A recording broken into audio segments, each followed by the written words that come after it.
Imagine करो, एक देश जहाँ पे 60 साल तक एक ही पार्टी ने रूल किया और फिर 2014 के बाद एक नए एरा का आगमन हुआ।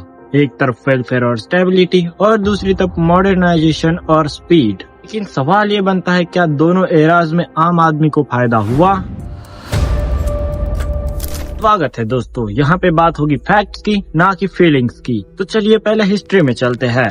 कांग्रेस का राज 1947 से 2014 तक रहा, जिस एरा में नेशन बिल्डिंग और वेलफेयर पे ध्यान दिया गया। सोचो 1991 का India, economic crisis, balance of payment issues और एक देश जो ग्लोबलाइजेशन के थ्रेशोल्ड पे था। कांग्रेस ने लिबरलाइजेशन स्टार्ट की, लेकिन bureaucracy and slow decision making ने देश की ग्रोथ को लिमिटेड किया था। मान लो आप एक छोटे शॉपकीपर हो 2005 में दिल्ली में, रोज राशन लाइन लगाना, सब्सिडी के लिए वेट करना और वेलफेयर स्कीम्स पे डिपेंड करना। तब एक डायलॉग याद आता है, पॉलिसीज आम आदमी के लिए बन रही है, लेकिन उसका इम्पैक्ट भी आम आदमी के पॉकेट पे ही होता है। वेलफेयर ओरिएंटेड स्कीम्स जैसे GNREGA, TDS, mid day meal आम आदमी की जिंदगी इम्प्रूव करने के लिए थी, लेकिन ग्रोथ रेट 5% से 6% तक ही था। एक तरफ स्टेबिलिटी थी तो दूसरी तरफ slow development.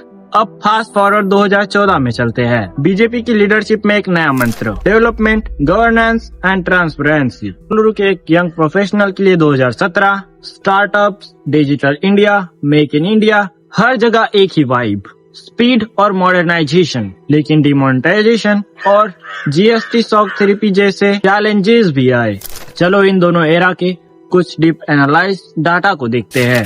Economic growth Congress के एरा में 5 से 6% थी और बीजेपी के 7 से 8%।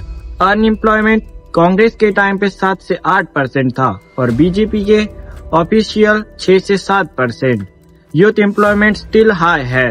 सोशल स्कीम्स कांग्रेस के टाइम पे वेलफेयर सेंट्रिक, MNREGA, PDS, और बीजेपी के टाइम पे digitalization and direct transfer, Jandhan, Ujjwala, ऐसे कुछ थे।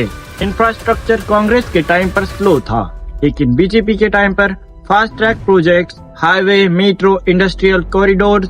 इसे एक एग्जांपल से समझते हैं। लखनऊ का एक शॉपकीपर 2000 में सब्सिडी के लिए लाइन में लगता था और 2017 में यही लोग GST और डिजिटल पेमेंट के लिए।